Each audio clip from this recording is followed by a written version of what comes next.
So நம்ம வந்து இன்றைக்கி வெஜிடபிள் ஃப்ரைட் ரைஸ் பண்ண போகிறோம். அதுக்கு தேவையான ப்ராடக்ட்ஸ் பீன்ஸ் கட் பண்ணியிருக்கேன் பொடி பொடியாக, அனியன்ஸ், கேப்சிகம், எந்த கலர் கேப்சிகம் வேணால் எடுத்துக்கலாம், தென் ஸ்ப்ரிங் ஆனியன்ஸ், கேபேஜ், கேரட், இங்கே கொஞ்சம் க்ரீன் சில்லி வச்சுருக்கேன்.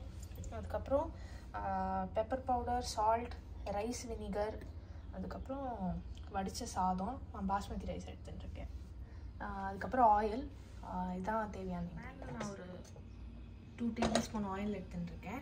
ஆயில் ஹாட் ஆடின உடனே நம்ம ஃபஸ்ட்டு, நான் கார்லிக் சொல்ல மறந்துட்டேன், கார்லிக்கும் பொடி பொடியாக சாப் பண்ணி ஒரு 3 கிலோ கார்லிக் எடுத்துட்டுருக்கேன். இப்போ க்ரீன் சில்லியும் கார்லிக்கும் போட்டு ஃபஸ்ட் ஃப்ரை பண்ணிக்கலாம். இது கூடிய ஆனியன்ஸ்,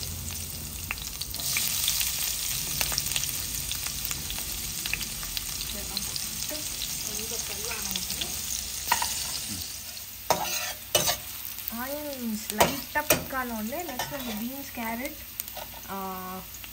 கேப்சிகம் ஆட் பண்ணிக்க போகிறோம். பிகாஸ் இதுதான் கொஞ்சம் எக்ஸ்ட்ரா டைம் எடுக்கும் குக் ஆகிறதுக்கு. தென் கேபேஜ், எதுவுமே ஆனால் ஃபுல்லாக குக் பண்ண வேண்டாம், கொஞ்சம் கிறிஸ்பாக தான் வச்சுக்கணும்.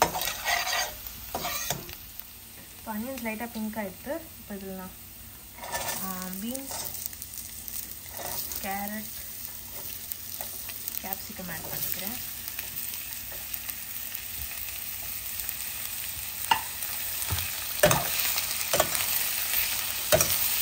கொஞ்சம் ஹை ஹீட்டில் குக் பண்ணணும். ஆக்சுவலி எல்லாமே ரெடியாக இருந்தால் 5 மினிட்ஸில் ரெடி ஆகிடும் ஃப்ரைட் ரைஸ். இப்போ இது கொஞ்சம் குக் ஆகிட்டு இதில் கேபேஜும் ஆட் பண்ணிக்கிறேன்.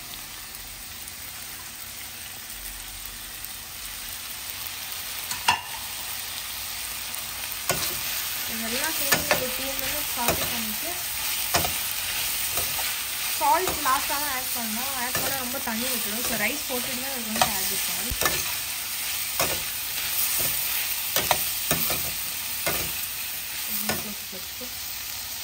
இதில் பெப்பர் பவுடர் ஆட் பண்ணுறேன், 1/2 ஸ்பூன்.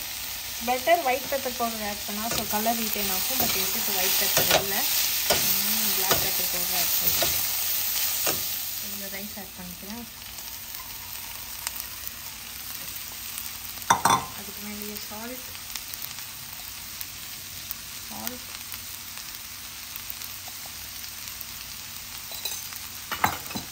இந்த ரைஸ் வினிகர்,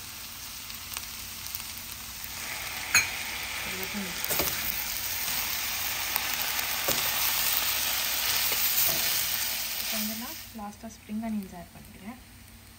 ஆட் பண்ணிவிட்டு ரொம்ப குக் பண்ணணும்னு அவசியம் இல்லை, ஆட் பண்ணிவிட்டு மிக்ஸ் பண்ணிவிட்டு யூ கேன் ஸ்விட்ச் ஆஃப் த கேஸ்.